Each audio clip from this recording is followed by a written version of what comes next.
Mind Your Farm Business on RealAgriculture.com is brought to you by RBC Royal Bank. Welcome to the Mind Your Farm Business podcast, brought to you by RBC Royal Bank. I'm Shaun Haney. I'm your host today here on the Mind Your Farm Business podcast, and you can find more episodes at mindyourfarmbusiness.com. Financial health is so important to a farm business, but it's not the only health that's critical to the success on the farm. How much have you considered mental health on your farm? I can tell you that farmers across the country are talking about mental health in agriculture at a much higher frequency than ever before. Now, we all know that farming is stressful. It involves variables like weather, markets, and even family. Some very unpredictable variables indeed. Today, we're going to dive deep into the issue of mental health in agriculture with an expert on the subject. Dr. Andria Jones-Bitton is going to shed some light on this very difficult topic that impacts farms across Canada and what we can do to tackle it head on.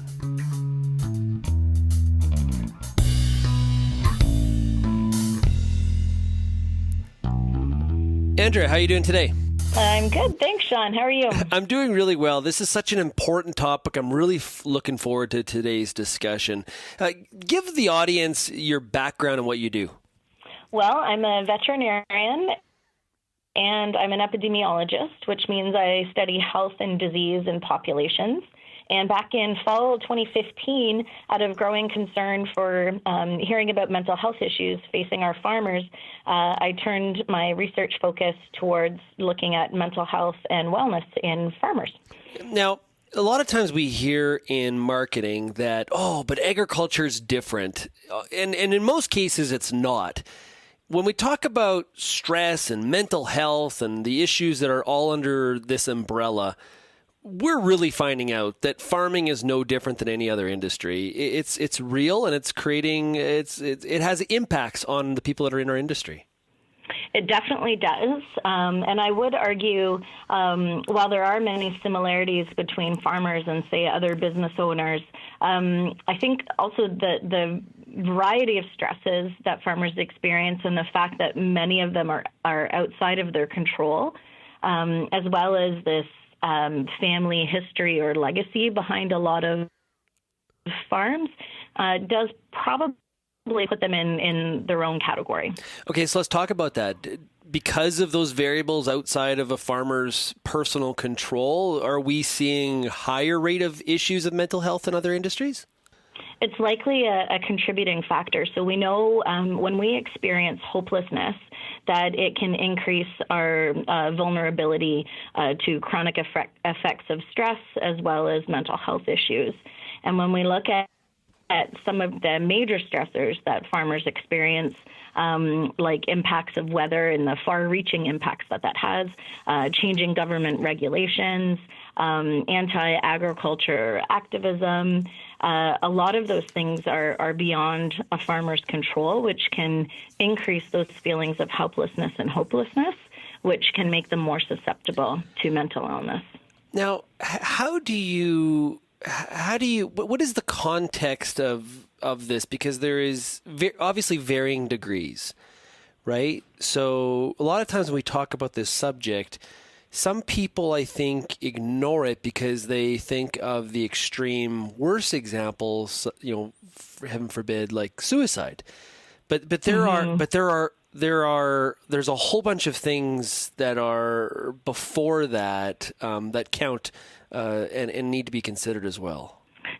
Definitely, and you're right. There's a continuum of both mental illness and a continuum of wellness as well, such that we can have somebody who has a clinical diagnosis of depression, but is managing it very well and is actually high on the wellness continuum. Alternately, we could have somebody who might not be clinically depressed, but they themselves could be very low on the wellness continuum. So you're absolutely right that it's not cut and dry. Some of the impacts of chronic stress, even if they don't actually amount to, say, a clinical diagnosis, they can still have very serious impacts on our lives. And so we know that chronic stress is associated with poor physical health. It's associated with poor quality of life. It's associated with procrastination, decreased productivity. And so even without a mental illness diagnosis, we can still have some serious effects both on our mental and physical health, as well as our relationships, both business relationships and personal relationships. So the effects can be pretty far-reaching. How much of a factor is the fact that a lot of farmers and ranchers are by themselves a lot? Does that at all play a role in this? I would think so, yeah. So social isolation is an important consideration. Humans are social creatures. Even the most introverted among us do need connections with others, and support networks are very important. We know high-quality relationships and social support is associated with happiness and well-being. So definitely that has an impact. And as farms have gotten bigger and perhaps more spread out, some are wondering, has that increased the social isolation that farmers are experiencing? Social media, on one hand, can be very good in that it can connect farmers. Ag Twitter is usually all a tweet, and people are connecting that way. At the same time, there can be a dark side associated with social media as well, where it actually just does the opposite and serves to increase our stress. So some of the audience listening is probably like, okay, yeah, I get together with some of my neighbors in the coffee shop, maybe every morning, maybe every once a week. Even if I was dealing with some of these stresses and pressures, and maybe I thought I was a little bit depressed, that I'm not bringing it up to that group, because there's some social norms historically that are in place that create walls, so to speak, on getting people to talk about these things. Yes, that's a very good point. And I think particularly in agriculture, the history or the culture in agriculture has been not to talk about these things. We see that changing in sort of general society. Even just a few generations ago, if somebody had a mental illness, they might be, quote unquote, sent away. And so it wasn't surprising, really, that people didn't want to openly talk about some of the struggles they might be experiencing with mental health. Again, that is changing, and as people talk more openly about it and stigma is being reduced, I think that's what a lot of the initiatives in agriculture right now are working towards, is changing that culture in agriculture, where struggles with our mental health or mental illness aren't seen as character flaws or weaknesses, but are rather just another type of illness or another regular part of life that we deal with. So hopefully we see that changing. Do More Agriculture has been great at getting people in ag to talk about their mental health. We have a couple of mental health literacy training programs right now that are training people how to recognize signs or symptoms that somebody might be struggling. So if you or I were sitting in the coffee shop and I noticed that you weren't quite yourself, maybe you wouldn't have to bring it up. Maybe I could bring it up and see if you felt like engaging with me on that. So hopefully with this training, we'll start to see the dialogue increase. So the lack of control over the variables that we deal with, whether we're in livestock or we're in farming, those variables are likely not to change. The weather is one example. The other component of this that you talked about was more of the family business component, I think is what you said. Can you allude to or elaborate on that a little bit? Definitely. So family, again, is sort of, it's got a bright side and a dark side, it appears, in farming. And we are currently analyzing some research data that we collected via interviews, one-on-one interviews with farmers and people working in the agricultural industry. So family can be great in that it's a support network.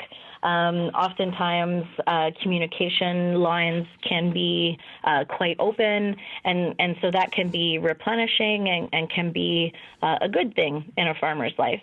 At the same time, we can also have situations where that just increases the already present stresses and exacerbates them, where we come into relationships with a whole lot of history or baggage or perhaps poor communication. And so in this instance, where we have people who might be struggling with their mental health, mental health in any family unit affects the family as a whole. And in this case, we also have family members who are business partners or employees or employers. So that's one element of it.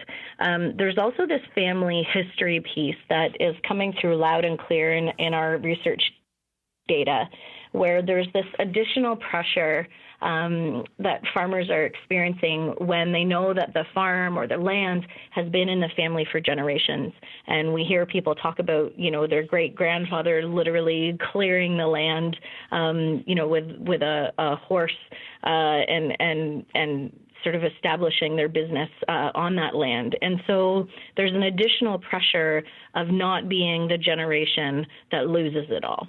And so there's the business side and the finances side that, any business owner would be dealing with. And then there's also this emotional connection to place and an emotional connection to the land and to the family legacy behind it that I think raises the bar that much more. Well, that one's real, because you have a situation where you have all these variables out of your control, and then the fact is that's stressful. And trying to, be financially sustainable, but you may not even want to be there in the first place, which creates a whole nother level of stress. That's like a double whammy, but it's a real and I know some people probably listening are like, well, if you don't want to do it, then get out. Easier. It's like sort of like the mafia at times. Easier said than done. Well, I hope not quite that far. I just finished watching Sopranos, and I hope it's not like that. But yeah, there is definitely, a sense of familial responsibility. Succession planning is such an important part of farm business management, and keeping those lines of communication open. We do have younger generations of farmers who are talking with us saying, I don't know if I want to take over the family farm, but I'm feeling all this pressure from my parents to do that because they've worked so hard. And again, the farm's been in the family for generations. So what happens if I step away? And that is a lot of additional pressure on someone. We're going to continue my conversation with Andria Jones-Bitton, but first, a word from our sponsor. This episode of Mind Your Farm Business Podcast is brought to you by RBC.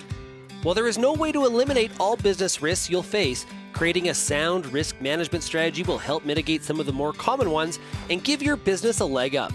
The agriculture account managers at RBC can help you set your farm up for success. Visit rbc.com/agriculture to find an ag specialist near you. Okay, so on a past episode of Mind Your Farm Business, our guest was Chip Eichelberger, and Chip talked a lot about how in order to take care of your business, you got to take care of yourself first. And he talked about eating right, and he talked about exercise and how that has a whole bunch of positive benefits to dealing with stress and operating your farm business. A lot of times to create awareness about this issue, talking about it seems to be the thing that gets the most focus. But just talking about it isn't necessarily dealing with some of the root causes. Is that fair or unfair? I would say that's fair. Talking about it is a necessary first step to bring awareness and to hopefully I don't want to use the word convince, but perhaps convince somebody that taking care of themselves is important. And Chip is right. It's absolutely crucial that we look after our well-being in order to remain productive and to function optimally. With that, of course, is absolutely everyone knows what it takes to be healthy, right? We all know that we need good quality sleep and that we need to eat nutritious foods and that we need to be physically active. The problem is, talking about it doesn't make those things happen. And so what we need actually is habit change and even a culture change in agriculture where we do start to actually walk the walk and start to take care of ourselves better. And that is the harder part. I'll give you a personal example, and I'll switch out mental health for procrastination. Okay. Personally, I'm a terrible procrastinator, and I talk about it. I'm aware of it. I'm talking to you in the audience right now, admitting I have a procrastination problem. That doesn't mean I'm changing the habit to actually fix it, right? I may have the best of intentions, but until I actually deal with the issue and make some changes in how I tackle a task list on a weekly, monthly, daily basis, I shouldn't expect any different of a result. And I think if you take procrastination and switch back to mental health, it's probably the same. It's the same issue, right? Absolutely. And the procrastination probably is likely impacting at least your mental wellness, Shaun, so I would encourage you to work on that. But yeah, you're absolutely right. Self-awareness is really important. We have to recognize in your example that procrastination is causing an issue. And then that, again, that's the critical first piece, but then we have to do something about it. And behavior change, unfortunately, can be difficult for a lot of people, myself included. But there are also things that we can do about that. And so setting goals, establishing a plan to meet them. We talked about hope earlier. Well, hope is having concrete goals, agency or belief that you have the capacity to achieve those goals, and then creating pathways so that we can help achieve those goals. So that's where pen meets paper, and we start to say, okay, so what are some things that I can do here to help address this habit that I want to change? There's a great book, I think it was a New York Times bestseller called The Power of Habit by Charles Duhigg. And it's an excellent look. It's a fairly easy read. It's an excellent look at the human brain and how we establish habits that may or may not serve us, and then what we can do to replace those habits. Because we can't ever get rid of a bad habit. We can only replace it with a better one. Yeah, you're right, and you can. That's a great book. I actually have it on my Goodreads to read list. I need to not procrastinate and get to that book. To see what I did there. I see. Yeah, tying it all together. Wow. So some of these things we can't escape, and so creating mechanisms and being self-aware and realizing, okay, here's what I need to do to combat or deal or work through this. They're really critical. I had mentioned exercise. You had mentioned the habit portion of it. Are there other things that fit into this equation to help listeners out? Well, I think what I've been working on in some workshops with farmers is there's lots of different models out there. The one that we've been using is the 8 domains of wellness. And it kind of looks at 8 areas of our life that help contribute to our well-being. And that can be really overwhelming. A lot of us are already feeling very busy and very overwhelmed. And then here I stand on this stage and say, well, now you also have to do things in these 8 other areas of your life, right? And so I get that can be difficult. And so I think farmers are very creative and they're very ingenious. And especially when you get them in a room together to start talking about ways to, quote unquote, fix problems, really amazing things come out. And so I say, okay, well, your physical activity, you've identified as being low and there's areas for improvement. So what can you actually do to help increase your physical activity? So example of a poor goal would be, well, I'm going to start going to the gym for an hour a day, 5 days a week, right? If you're currently going 0 times a week, that's not a very good goal. Because it's unrealistic, and then you're likely to fail at it. And if you fail at it, it's a self-fulfilling prophecy, right? And so you don't want to do it again. And so these farmers will say, well, okay, like what can we do to increase our physical activity? So maybe instead of taking the quad or the truck from barn to barn, maybe I can go back to walking it, right? Or maybe after dinner, I can walk the fence lines, again, not to do work, but I can get some physical activity, maybe go with my partner or take the dog. And so now I'm getting some more physical activity that way, and you're also connecting it with your social wellness by connecting with another human. So I think the most important thing is deciding, okay, this is an area I want to do something about, and then coming up with a strategy that's actually feasible. And even if it's a tiny first step, that tiny first step will work to a second step, right? I think it's too easy to want to take on too much all at once and want to change everything. And unfortunately, that rarely works. Oh, been there, done that. Oh, it's, you mentioned self-fulfilling prophecy. Then you get stressed out about the fact that you're not meeting your anti-stress goals. And it's absolutely, yeah. And then you say, well, what's the point? I'm going to set this goal and fail at it anyway, so what's the point? And then, we don't move forward. Yeah. Okay, so a lot of what we talked about here has been self-identification, right? It's like realizing personally that, okay, there's some things that I need to change to have a better outlook on my environment and my personal situation. What about if we reflect on ourselves, we're in a good spot. We're managing our stress. We do have a lot of stress, but we're managing it. We feel good.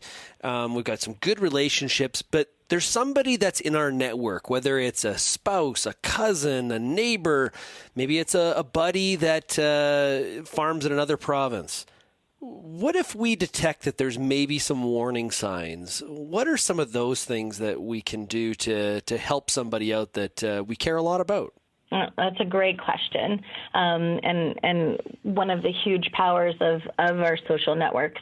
And oftentimes somebody who is struggling with their mental health or has a mental illness, they might not realize it themselves.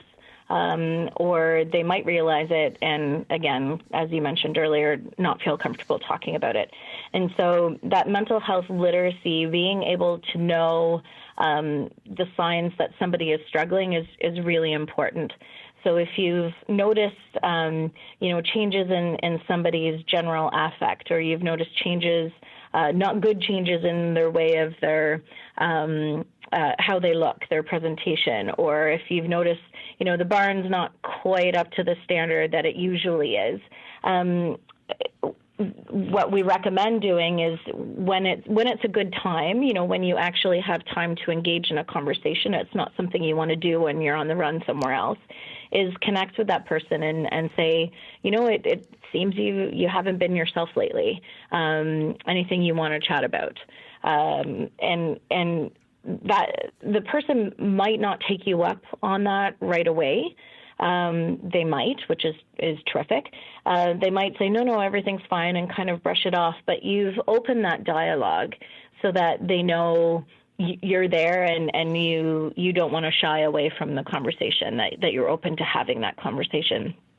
So I'd say the most important thing is letting the person know that you care about them, and that you're there to talk if they want to talk. And I think it's to finish off the conversation here, Andria, the reality is that this is an issue that does impact our industry. Our industry, this isn't a negative on the industry. It's being realistic that.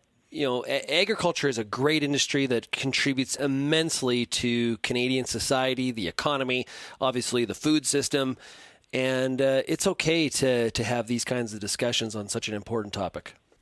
Absolutely. And just to further that, we're also in our research seeing some pretty amazing benefits of being a farmer and being in farming as well. And the sense of pride and accomplishment that comes when you see what you're doing work and you see the animals grow, or you see the crops thrive, or whatever that is. So I agree. Agriculture is amazing. It's a terrific service to society. It also has some positive impacts on our wellness as well. And then there's the other side that, it's great that we're paying more attention to it. Andria, thanks a lot for joining us here today on the Mind Your Farm Business podcast. Thank you very much. Some fabulous advice on today's episode with Dr. Bitton. This is not an easy subject, but a very important one that can only be addressed with real effort. Ignoring a subject like this can lead to years of pain and possibly even tragedy. We don't want that. When we are minding our farm business, it's very important to consider the mind and not just the financials. You can find more episodes of Mind Your Farm Business podcast at mindyourfarmbusiness.com. Thanks to RBC Royal Bank, and until next time, keep on minding your farm business.